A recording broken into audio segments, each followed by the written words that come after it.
Hello, everyone. This is Dr. Mark Jesinoski. This is the Wizard Podcast, episode 43. It's a fine Sunday night.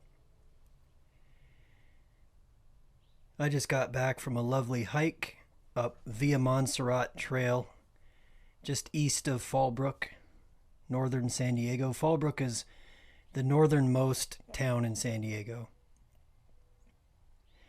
And this is my second hike in 2 days, which is quite a feat for me.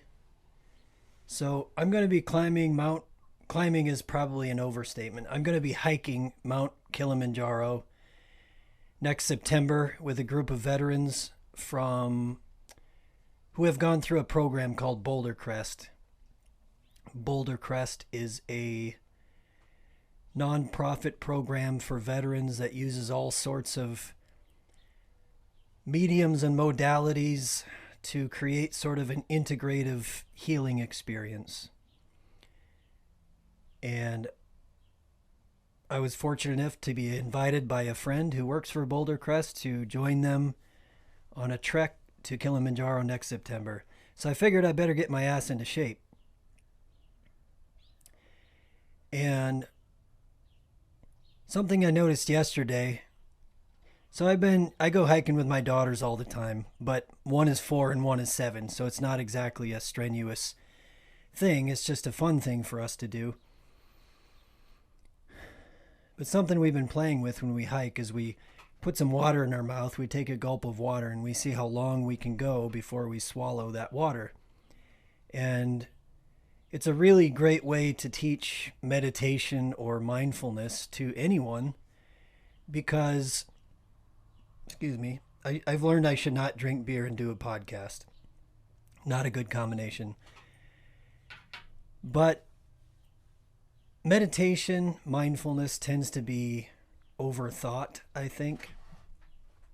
And, if you put a gulp of water in your mouth and you go on a hike, your body naturally wants to swallow that water. In fact, it's quite a challenge.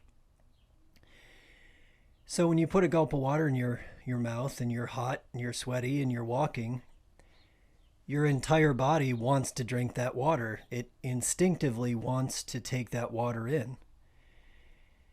And in order to not swallow that water, you have to breathe very consistently through your nose. You have to notice the impulses around your throat and your mouth and your body. And you have to keep focused in a very simple, specific sort of way. If your mind wanders too far, you catch yourself wanting to drink that water. If you lose your focus, if you get too weak, if you get too impulsive, you're going to drink that water. So I've been playing with that with my daughters just for fun. And it's actually a very interesting practice with children because it's a very quick and easy way to teach them mindfulness or meditation without actually talking about it. But it's actually a really good way to teach that to adults also. And I had been doing that with my daughters for a while. And then I saw on this Aubrey Marcus podcast, I believe he was talking about it, or he mentioned it in one of his Instagram posts. And I think he talked about the Spartans used to do that. I may be wrong on my facts. All I know is I just went for a really great hike up Via Montserrat Trail. Yesterday was my first day actually doing it, and I did not make it to the top. My Achilles tendon on my right heel was not feeling good. And I thought, you know what? I'm just getting back into this. I'm just getting into shape or getting into, better cardio shape, getting into hiking shape. And just decided not to push it any harder than I needed because I'm 44. I'm not 23 anymore. So I'd rather not get injured. Anybody who is over 40 knows you get injured just standing around sometimes. So I decided not to push it too hard yesterday. I almost made it to the top, but just decided to be okay with where I was and turned around and came back. And today I went back and I decided to start at the bottom and I put a sip of water in my mouth. Pretty good sip of water. If you put a small sip of water in, it's kind of funny, but a small sip of water, there's more space. So more space, and you move the water around more, there's more room for distraction. So I put a pretty good gulp of water in my mouth and started walking up. And it's a very interesting practice because just like with any difficult thing, in the beginning, your body is acting out all of these impulses, and your mind is acting out all of these impulses, and the mind is saying, just drink it, who cares? You can put more in your mouth. The mind is doing all sorts of things to just bypass itself, to appease itself, to appease the body. And the body's like, gagging on itself, trying to drink the water. And so you just have to stay with your breath and in a way surrender. It's a good example of surrender. You surrender to your breath. You surrender to the moment. You put one foot in front of the other. You notice the impulses of the body. You notice the impulses of the mind. It gives a great focal point. So as I was going along, I get a quarter of the way up, and I'm noticing that it's forcing me to really regulate my pace and regulate my breath. If I go too fast, I can't compensate. I can't open my mouth. So I have to stay rhythmic in my breath. I have to slow down a little bit or just stay in an even rhythm. By about halfway up, I knew I was going to make it. And I started having very interesting thoughts, very interesting awareness. And it brought me to this place of just wanting to sit down and share tonight. I recognized as I was walking how many impulses I was having in my body to want to stop or to just want to turn around. And it wasn't powerful, like I wasn't, having to fight with myself too hard, but it was a definite impulse in the body to want to stop, to want to be done.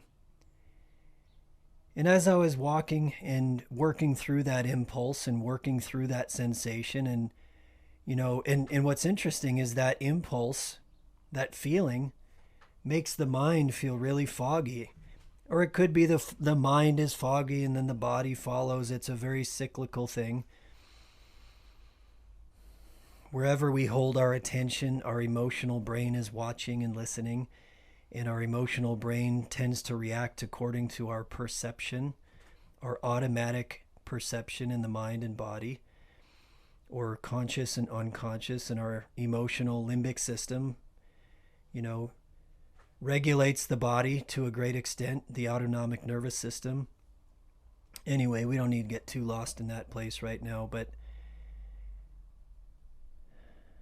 suffice it to say, I was having some strong feelings that I would say are depressive feelings. That was what I started to think about, was depression. And I was noticing that, I've gone through a 3-year period now that has been a very consistent experience of dealing with a situation that has been very painful, but at the same time has been like the greatest lesson of my life. And as with anything that makes us grow, as with anything that we learn from, suffering tends to promote development or awareness or crashing and burning. You can spiral up or you can spiral down when you meet adversity in your life. You can use it as an opportunity to grow, or you can use it as an opportunity to consider yourself a victim of your own existence or of this life or of this place.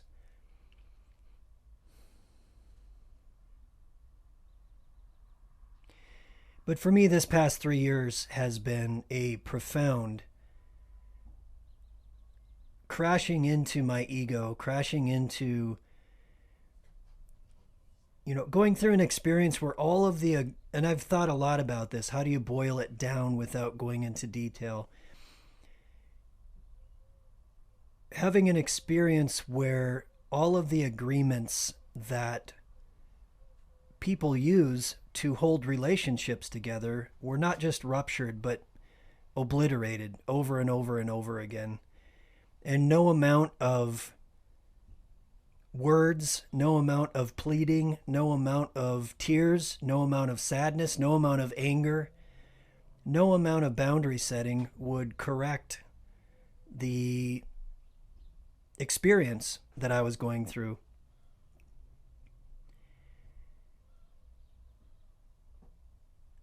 And the reason I'm slowing down and pausing and breathing is because there's so many directions I'd like to take this in tonight, because I think it's a good opportunity to talk about depression. And I've dabbled in talking about depression on this podcast, but I haven't gone in depth. So I'll finish my thought about hiking and then maybe I'll go into it. Oh, Brady the cat is here. So as an aside, my dog Lucy, my beloved Lucy, passed away about a month ago. And I haven't talked about it because I just wanted to keep it sacred and allow myself to just properly say goodbye. When anybody who's had a dog, and Lucy was in my life for 14 years, and what you realize if you're a dog person is that friend, that family member has been energetically, emotionally, behaviorally tied to you. Almost everything you do, everywhere you go, that dog is a part of your life, part of your family. It becomes a sort of an energetic twin in a way. So Lucy passed away, and this past Christmas I got a couple kittens for my daughters, and unfortunately one of those kittens also passed away. And so we lost Gracie and we lost Lucy within about 2 weeks of each other, and Brady was the lone survivor. And I'm not sure if he's normal. He may not be right either, but we'll see. That's a whole other podcast, talking about grieving and talking about going through the process of grieving with my 4-year-old and my 7-year-old, and particularly in the context of what they have experienced in the past 3 years, along with me, and to be fair, along with their mom. But something about Gracie, this little kitten, dying for no reason just brought all that grief to the surface. And so in a way, I thought it was a real blessing. It was a gift for all of us, because it allowed us, or at least for the girls and I, it allowed us to grieve together. When anybody that's ever gone through some real complex grief, it's hard to get out of the body. It's really hard to process grief in general. But especially when grief is intangible, when we can't make sense of it, when we can't just point the finger at something to grieve, it's that much more complex. So something about Gracie dying and going through that experience of the first death my daughters have experienced, and it was powerful. I would say it was a blessing, because it made something that had been very intangible and very difficult for them to process into something very tangible and very real. And a lot of good emotions came out of it for me as well. And then, Lucy passed away 2 weeks later. And, Lucy was 14 years old, but she was a part of the family. And so again, it was almost like it was meant to be, because it was almost like they gave their lives to allow us to do what we needed to do to start working on some deeper healing. And I don't know if that's the case, but it sure felt like it. It sure seemed like it. I believe in timing. I believe in synchronicity. I've seen it too much.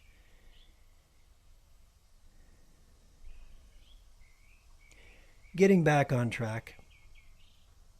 So I'm walking up this trail, hiking up this trail, got water in my mouth, managing my breathing, keeping my focus on not swallowing that water. And in a way, it made me much more acutely aware of the sensations and the impulses of my body. And I couldn't help but notice these feelings that I can only say were like depressive feelings. Like my body just didn't want to go there. And I realized that I've been in a 3-year period of, I could articulate it from many different ways, but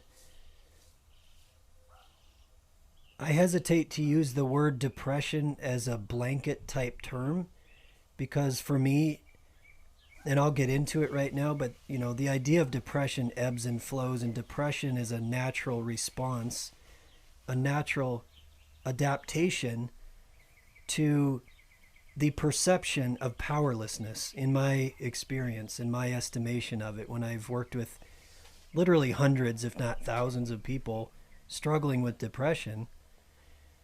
I would say that depression often occurs as a byproduct of perceiving ourselves in a powerless circumstance, that no matter what we do, we can't shake it, we can't change it.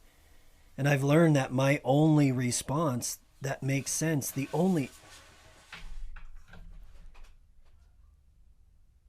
Sorry about that background noise.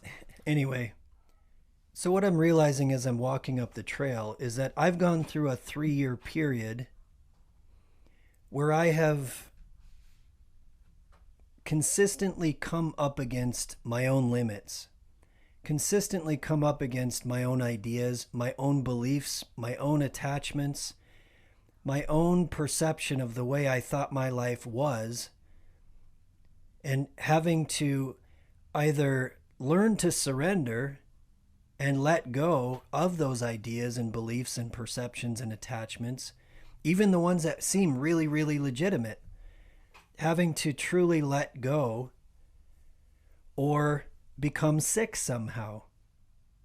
Meaning, fundamentally, in the most simple way, having profound resistance in the body and in the mind, in other words, resisting acceptance of what is, will lead to us getting sick somehow. And we can look at that from a lot of different perspectives, just starting with the physiological one. If you're constantly perceiving threat and coming up against your own ego, your own attachments, your own ideas, your own biases, your own beliefs, is threatening, because our sense of self, our ego, our identity is a thing that we perceive as needing to survive. And when it becomes threatened, when the ego identity and all the ideas and beliefs and rules and rituals and arrangements and agreements that we have become attached to, justified or not, when those things come into threat, when we perceive they are under threat, our emotional brain, our limbic system, will respond accordingly and act as if we are under threat. What that means is it cranks up the sympathetic nervous system and all the bells and whistles attached to it.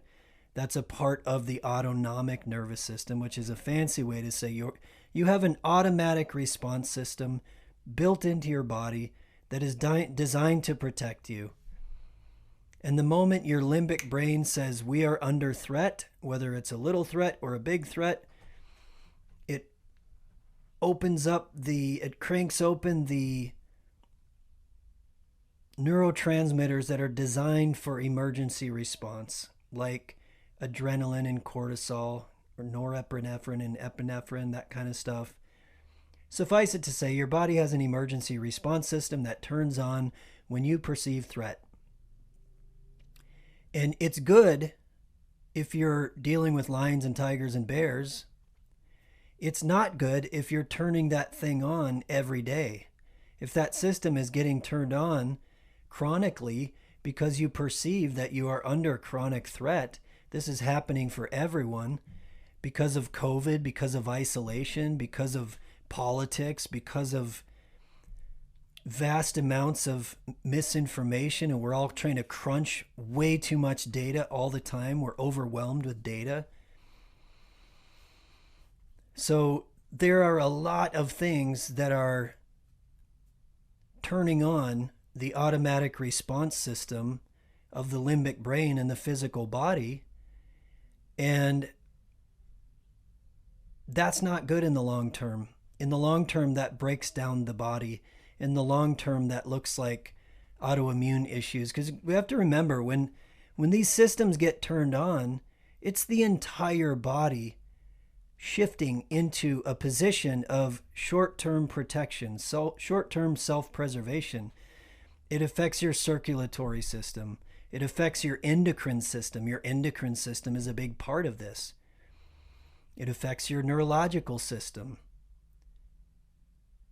All of it. Your digestive system shuts down when you're under threat. It says, we don't have the energy to digest food anymore. We're diverting that energy to self-preservation. That's why we get an upset stomach. It's why we have stomach and intestinal issues when we're under chronic stress and chronic threat. I should say chronic distress.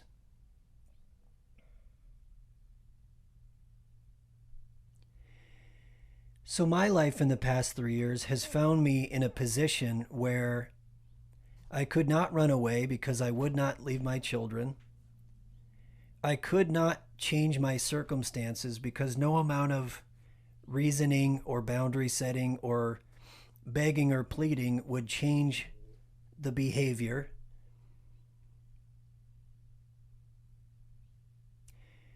And I had to learn how to surrender or face some deeper consequence, some deeper, more long-term, more chronic type consequence. But what I was realizing as I was hiking up that trail today was that my body has become used to protecting itself. My body has become used to this depressive response because I've probably experienced that depressive response fairly consistently over the past few years. And it really gave me a lot of empathy for people I work with, because there's a difference between rolling along in your life and feeling relatively good and being in a relatively good rhythm and taking good care of yourself, and boom, you run into something really challenging at work, or you run into something challenging in your marriage, or you run into something challenging in life. But it's a short-term thing, and it's a thing you can work through, and maybe you experience some mild depression. Maybe you experience a depressive episode, which is nothing more than a series of criteria that are really made up by medical doctors and pharmaceutical companies and insurance companies. Excuse me, my nose itches. But most everyone knows what it feels like to have an experience of depression. But that's very different than having an experience of chronic depression. Being in a circumstance where you are chronically powerless to your circumstances. So what I was realizing today as I was hiking up that trail is that I need to do more body work. And what's interesting is I do a lot of body work. Part of my coping, part of my daily practice, part of how I keep myself functional and positive and proactive every day, because even in spite of what I've experienced in the past few years, I have taken responsibility for my self-care, for my daily work, for my daily practice, because I have 2 little girls to be present for. I have clients to be present for. And part of it is just simply, you can either be consumed by these experiences or you can adapt to them. You can surrender to it. You can learn from it. You can grow through it. So part of my daily practice is to move my body. I do flow yoga. I move my body around in really loose movements. I actually do some kind of dance movements. And it's something that I just discovered along the way in my own experience, but also, I've discovered in working with a lot of combat veterans that you can do all the psychobabble you want. You can talk all you want. You can read all the books you want. If you don't do the body work, you're not going to work through trauma. Because so much of our memory, so much of the programming, so much of that chronic emergency response system pumping itself up through all of that stress that we go through gets built into the body. And that, our body is built for habituation. Our entire body, including our brain, are made to habituate, to conserve energy, and to offload data so we can focus on anything new that might be an environment that might be threatening or dangerous.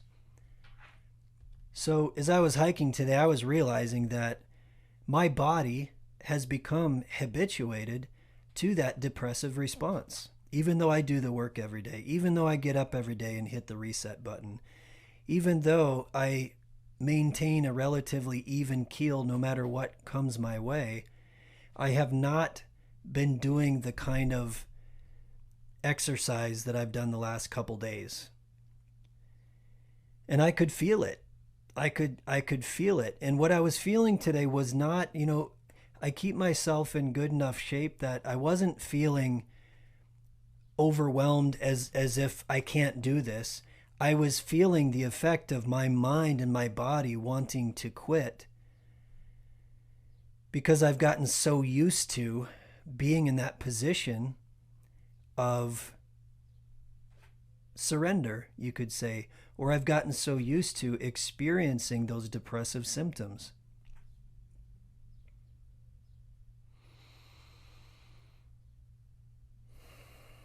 So I found it to be a really good experience to have to practice my way through it.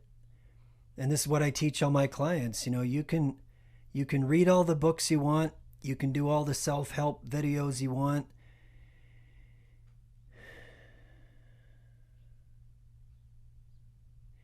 You got to do the work. You got to practice different. You got to move your body different. You have to think different. If you want to work through any challenge in your life, you have to practice different. And you have to practice in the direction of what you want to create. You have to practice in the direction of what you want to build in your life. You have to practice managing your breath. You have to practice noticing your thoughts. You have to practice letting go of thoughts that are really powerful and screaming for attention. You have to practice moving your body in a loose, open, relaxed, calm way in order to move yourself in the direction of healing. And what I learned today is that I have a lot more work to do. What I learned today is that my body has gotten really habituated to being in a set of circumstances in which I've had to consistently surrender, which has been a great gift and a great learning experience. It's also something I need to grow through. And just for context, and I don't want to get into detail because I don't want to indulge that way, but anybody that's gone through divorce knows it's not fun. No matter what, even under the best circumstances, it's not great. But going through divorce in the state of California is ironic to the politics that have led to these constraints. It's incredibly excruciating. It's, dare I say, unfair. And I don't speak that way very often. But, it turns out people can behave fairly irresponsibly and badly and not only get away with it, be rewarded for it. So I've had a lot of reasons to learn how to surrender and let go of my natural emotional responses that come as a result of agreements or boundaries being broken and ruptured, and not being able to really do anything about it but surrender.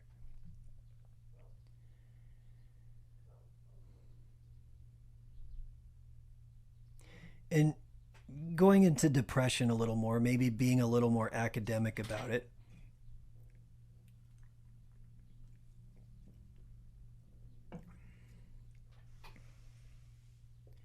I've talked about depression here and there, as I mentioned. But what is depression? What the hell is depression? Because we hear a lot about it. You know, we have ads on the television, we have ads on every freaking time you watch a YouTube video or you open up your phone, you're probably going to see something. And again, it depends on what you've been going through because of the way the algorithms work. But suffice it to say, you can't watch many programs, many media resources, many media sources without being overwhelmed with a bunch of ads for pharmaceutical companies. And those types of things have grossly, I have a lot of friends who are doctors, so I don't mean to put down the medical field in general. I'm not speaking that way. But by allowing primary care physicians, by allowing medical doctors who, quite frankly, are profoundly underinformed and undereducated about what depression is, what anxiety is, what mental health is, what trauma is, by allowing them to have the power to write scripts and medications, and by allowing them to be so influenced by pharmaceutical companies, by allowing their paychecks, by allowing a reward system, we have grossly misunderstood and misrepresented what things like depression really are. And we've done a profound disservice. I mean, there aren't even the words to describe the injury to society that has occurred because of this. We hear of the placebo effect, but people don't usually hear of the nocebo effect. I actually think I have it written down over here because I've been looking into this. Let's see if I do have it here. Sometimes I'm doing stuff and I write down little tidbits, but I don't think I have it right here. Anyway, I had the original Greek behind it, but I don't need that right now. So the placebo effect is, you get a sugar pill, they tell you it's going to help you, and voila, you feel better. And the placebo effect is far more powerful. In fact, it's a real threat to some aspects of medicine and some aspects of the pharmaceutical industry. For example, if you look at actual research on depression, if you look at actual research on psychotropic medications like Prozac, for example, not only is the research profoundly biased, meaning the pharmaceutical companies that do the research have the ability to bias the results by deciding how many of the individuals they actually do the research with they're going to present the results on. But what the research shows in general is that the placebo effect is very powerful, and it accounts for as much of or more of the effects of the psychotropic medications than the actual medications themselves. If you want to read a really good book on this subject that's real concise and simple and straightforward, it's called Lost Connections, a book that came out recently, and does a really good job of just kind of boiling down some of the research on the pharmaceutical industry, but particularly psychotropic medications like Prozac, Lexapro, that kind of Wellbutrin. But suffice it to say that the placebo effect is far more powerful than we give it credit for. What it basically means is we have the ability to heal ourselves by believing in it. And the placebo effect can reduce not just emotions, not just feelings. The placebo effect can actually reduce inflammation and physical disease. There's a massive amount of research on this if you look for it. But there's also something called the nocebo effect, and it's the opposite effect. It's essentially what voodoo is based in. And I came across this some little thing I was watching on the Joe Rogan podcast the other day. They mentioned this. So the nocebo effect is also extremely powerful, meaning you can make yourself sick by believing in something. Well, what do you think happens when regular folks who are desperate and they need help and their insurance companies require them to go to their primary care physician first before they can go to any specialist like me or, a neurologist or an orthopedic surgeon or something like that? You always have to go through the primary care physician. Well, primary care physicians have all the ability they want to write scripts for psychotropic medications. And all you have to do is tell them you're sad or down or having trouble sleeping. Tell them you're feeling a little depressed for them to hand you those pills. And to be clear before I go further, I recognize there is a time and a place for psychotropic medication. Because I know if any of my colleagues are listening to this, like, oh, geez, be fair and balanced. And so in all the years of doing therapy with people who have profound trauma, I can count literally on one hand the amount of clients I've had that did not respond well to an integrative approach to the treatment of depression or the treatment of PTSD or the treatment of anxiety. Meaning an integrative approach, meaning mindfulness, meditation, body work, breath work, and all the other stuff we typically think of when we think of clinical psychology or counseling. So using the basics of clinical psychology and counseling as a medium of connection and a medium of problem solving and processing and understanding, but really getting really good, teaching people how their mind and body works, teaching people how to breathe, teaching people how to meditate, teaching people how to move the body, all this stuff I do with myself. And what I notice is a profound tendency for people who have even been chronically depressed for years to learn how to work through that depression, to learn how to grow through that depression. And I've seen far more often than not that most people that are on psychotropic medications don't want to be on it. They just went to their primary care physician because they felt desperate. How many of you have been so depressed before that you felt desperate? You didn't know what else to do.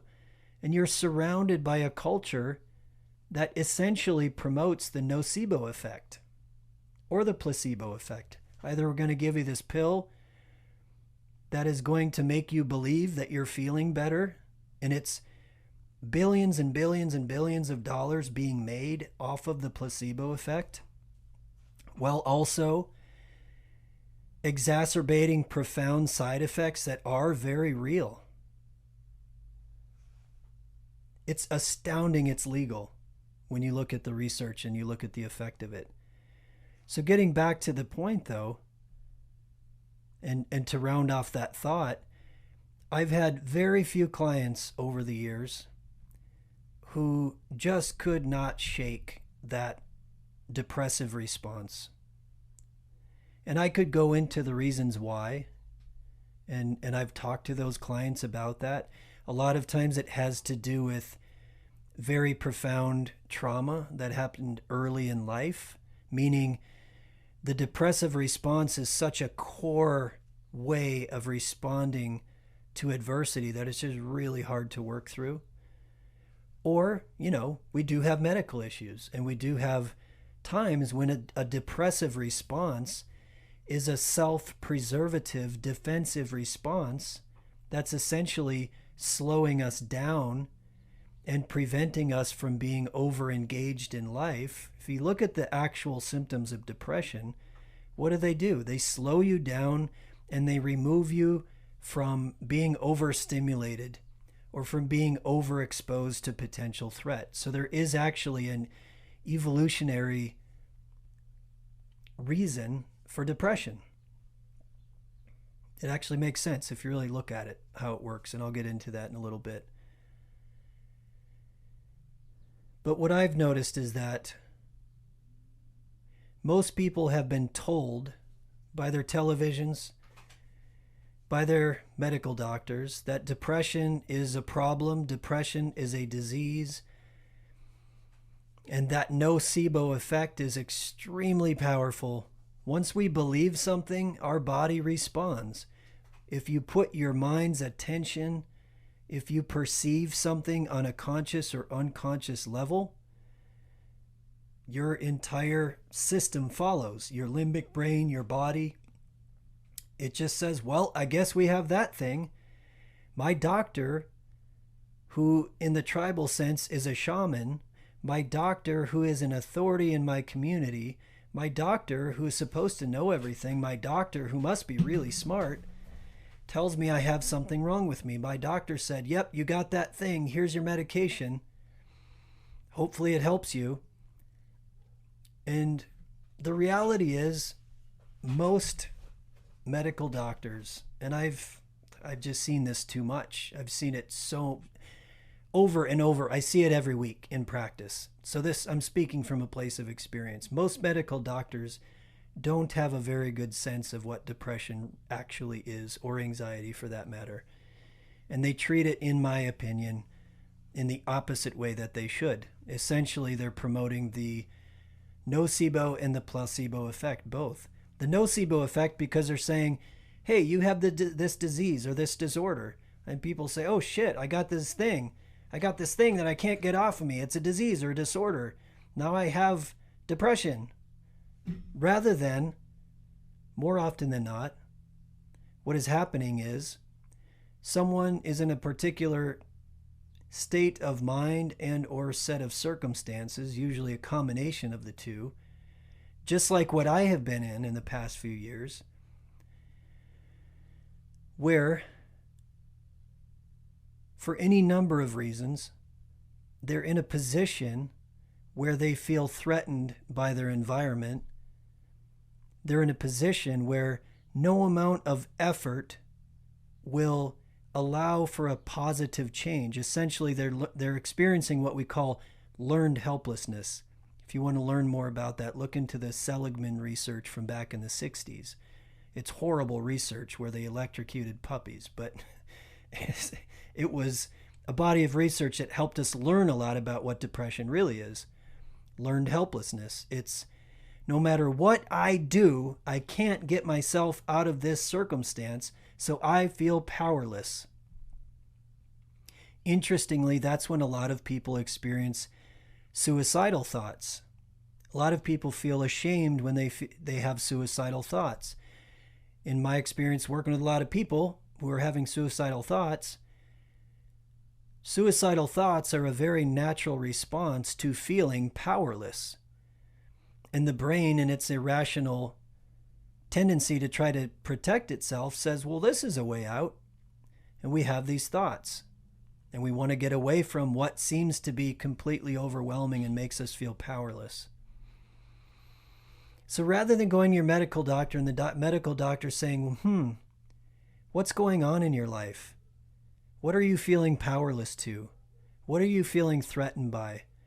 Do you know that your mind and body is just trying to protect itself? Do you know that those feelings of lethargy, that lack of interest, that lack of the lack of expression, the lack of excitement, the lack of inspiration that you're feeling is just because you You may be in a set of life circumstances where you feel overwhelmed and powerless, or maybe you live in a society where you're going to a job every day and beating your head against the wall, serving a master that you don't respect and you don't believe in. You don't believe in what you're doing anymore. And I just see this across the board right now in our society and people I do work with.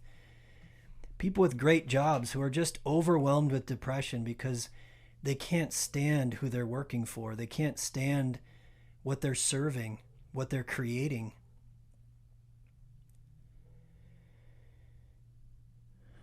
So wouldn't it be great if when people went to their medical doctors, there was at least some basic understanding of what depression really is, instead of handing out a pill saying, you're sick, yep, you got this disorder. Now the nocebo effect kicks in and that person says, yep, I got that depression, I got that disorder. I guess, what can I do? I'll take my pill, I guess that's what the doctor told me to do. It is profoundly impactful on our society. And then the flip side of that is, well, I got this pill and I take it, and well, the placebo effect is powerful, very powerful. Maybe I'll do a whole other episode on it, but just look into it. It's not just feeling better, it's the brain's ability to actually change how it regulates the body. My theory on it is that, again, back to what I was saying, our brain and body is so good at habituation. It's really, our body's like a neutral entity. It's like a neutral machine. It does what it does based on the experience and the memories and the attachments and how, essentially, our body has been trained our whole life by our parents and our society and our own personal experiences to behave a certain way and to selectively attend a certain way, and we program our body over time, and eventually our body just gets really, really good at doing what it does, including the way it copes, including the way it looks at adversity. So it gets very good at these types of responses.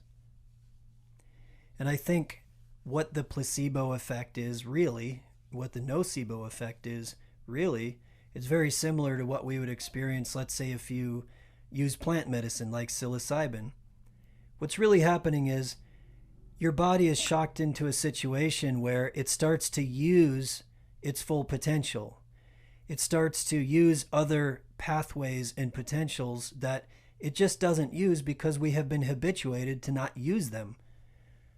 So the placebo effect is the body being like, oh yeah, we're getting better. Oh, I feel better. Do you feel better? Yeah, I think I feel better. I took this pill and it told me it was going to make me feel better. I actually feel better. And our story starts to change, and our perception starts to change, and the way we behave starts to change. And for anyone out there listening to this that is taking an antidepressant medication, I want you to know I am not trying to undermine your experience or invalidate your experience. If I worked with you, I would meet you right there and we would talk about it, and we would talk about why you're taking it and what was the impetus for taking it and what does it do for you. And what I make a practice and a habit of doing myself as a professional is I never talk anyone out of it. I simply educate, and I simply provide information and have a really open, honest conversation. It just turns out that when people are given good information, and when they're respected, and when you teach people about how their brain and body works, they don't want to be on that medication anymore. Most people didn't want to be on it in the first place. It's just they felt powerless. They didn't know what else to do. So they go to their local doctor, and they don't have any choices because of the way our medical system and our insurance systems are set up. Choice has been removed.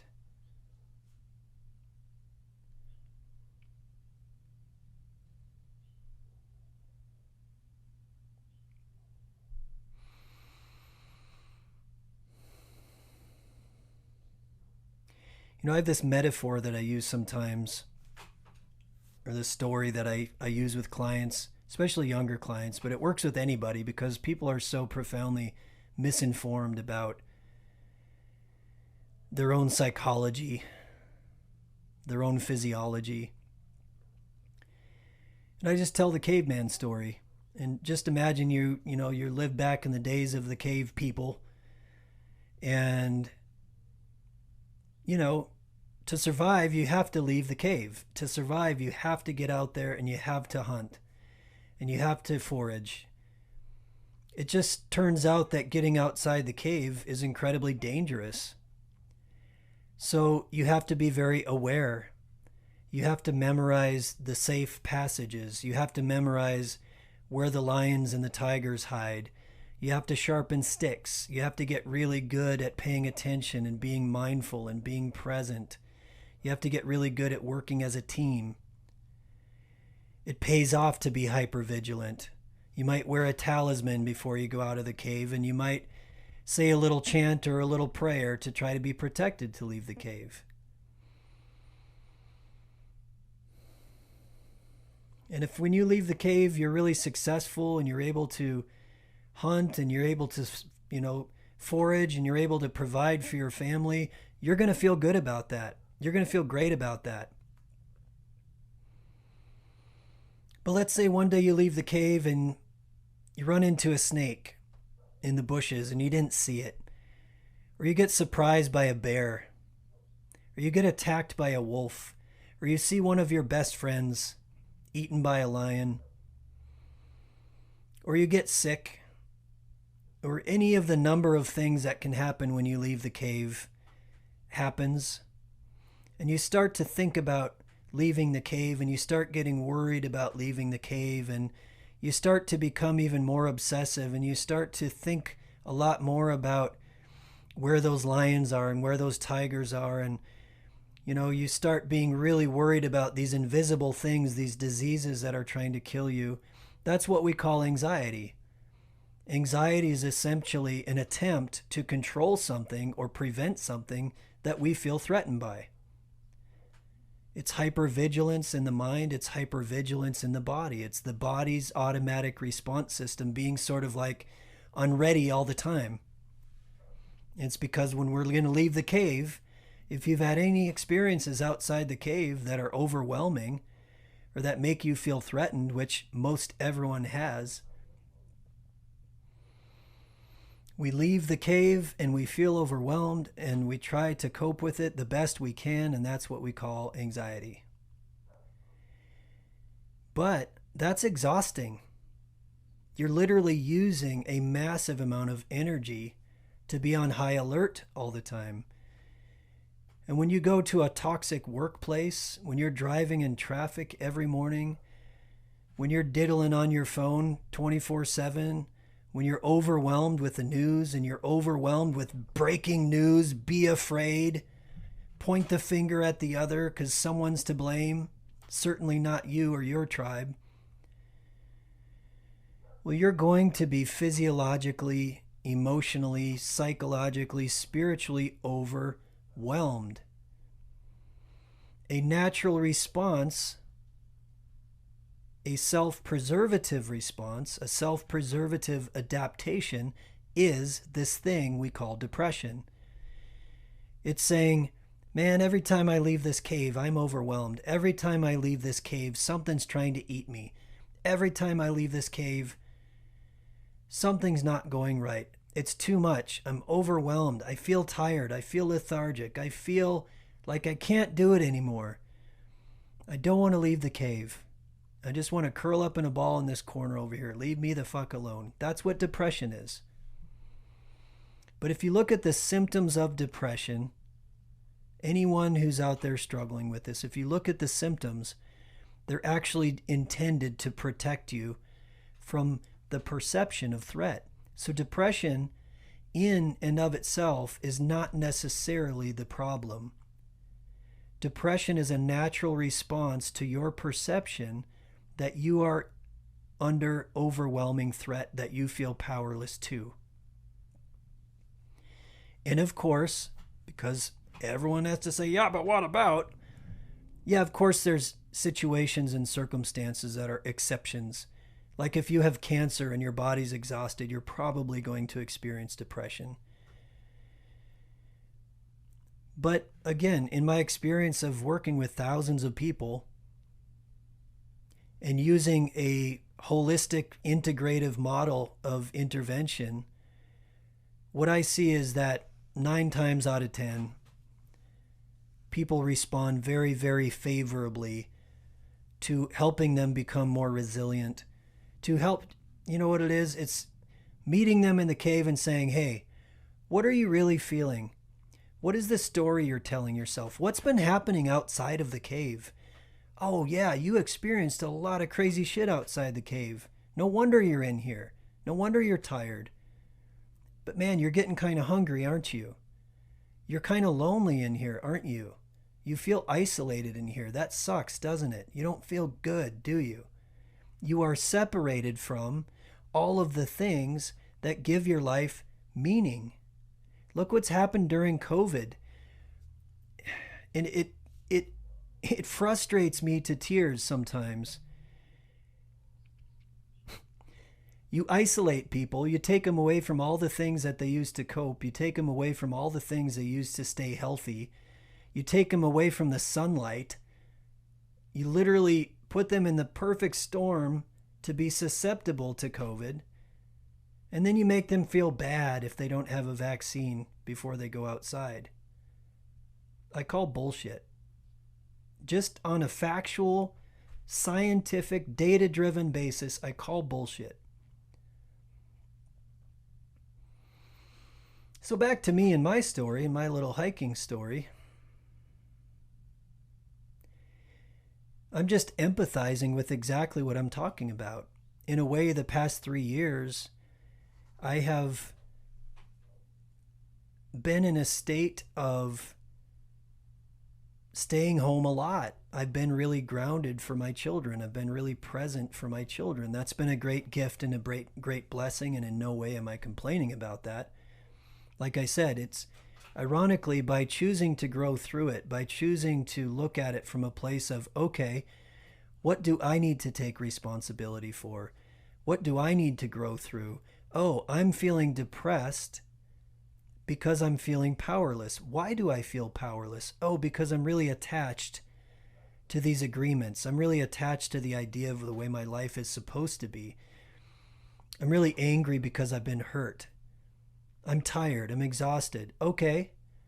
Do I want to continue to live within that matrix? Do I want to continue to live within that perception? Is that how I want to continue to live my life? Do I need to live my life that way? Nope. I'm going to grow through it. I'm going to work through it. I'm going to learn through it. I'm going to learn how to be outside that cave again. And I'm going to learn how to sharpen my stick again, and I'm going to learn how to hunt again, and I'm going to learn how to forage again. And what I learned today was that I have a lot of work to do. What I learned today is my body and my mind are kind of like, dude, I feel tired. Let's go home. Do we really need to do this? No one's looking. No one's holding you accountable, Mark. No one's going to watch if you swallow that water in your mouth. No one's going to blame you. No one's going to judge you. All those voices in your head that try to get you to go back in the cave. All those habituated things that are trying to protect you and keep you safe, but they're not driven by your values. They're not driven by your highest good. They're driven by self-preservation. Again, the depression in and of itself is rarely the actual problem. And it's so sad to me that so many people have been told, yep, you got depression. Yep, you're screwed. That's just what it is. You got that disorder. Instead of, hey, your depression is telling you something. Your experience of depression is telling you something about how you perceive your life, and or it's telling you something about the literal experience of your life right now. Perhaps you'd be best served by looking at those sensations and emotions and physical experiences as a source of wisdom, as a source of data that's telling you how you're perceiving your life.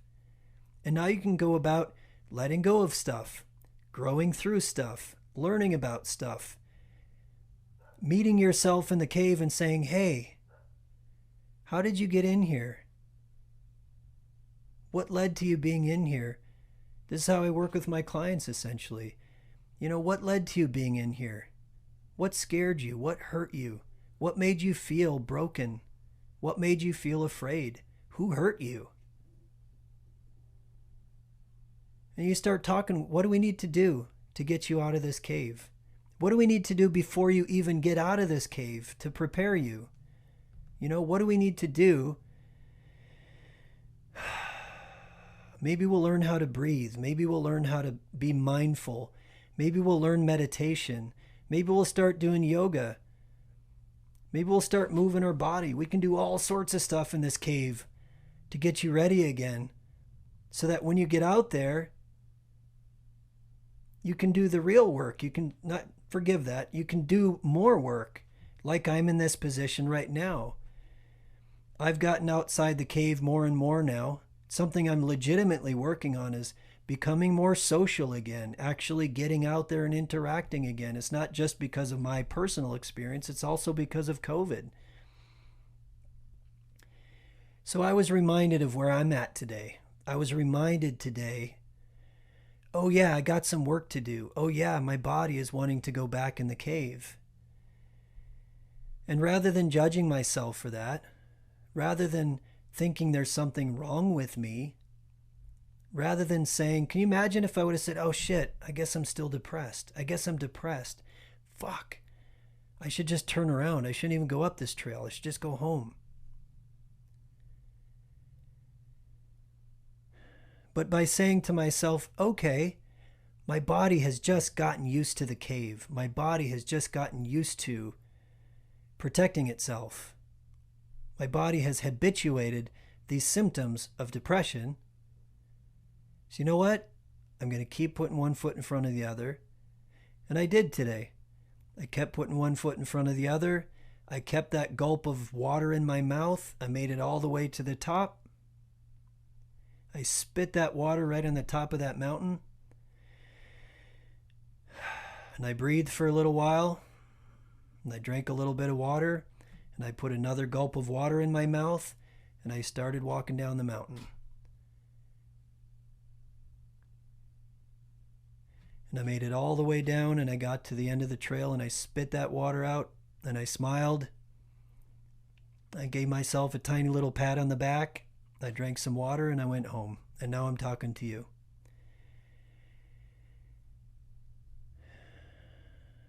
I hope that I have woven together some of these concepts in a way that makes sense. I'm always open to questions. I'm always open to challenges, all of that. I'm just a dude sitting here talking, trying my best to use language to weave together all of these complex things that we experience. Certainly I stumble, but I hope there's something worthwhile in there for you. My name is Dr. Mark Jesinoski. This is the Wizard Podcast, and I hope you all have a lovely day. Take care.